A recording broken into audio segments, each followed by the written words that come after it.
দেশের তীব্র জ্বালানি ও বিদ্যুৎ সংকটের কারণে সরকার দেশের সব পাবলিক, প্রাইভেট এবং জাতীয় বিশ্ববিদ্যালয় সাময়িকভাবে বন্ধ ঘোষণা করেছে। শিক্ষা মন্ত্রণালয়ের নির্দেশনায় বলা হয়েছে, ৯ মার্চ থেকে ঈদ উল ফিতরের নির্ধারিত ছুটি পর্যন্ত দেশের সব বিশ্ববিদ্যালয় বন্ধ থাকবে।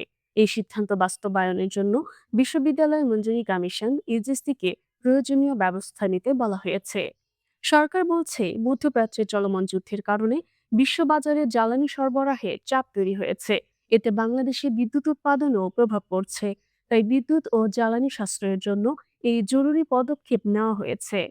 সরকারের মতে, বিশ্ববিদ্যালয় ক্যাম্পাসে বিপুল পরিমাণ বিদ্যুৎ ব্যবহার হয়, বিশেষ করে ক্লাসরুম, ল্যাব, হল ও প্রশাসনিক ভবনে।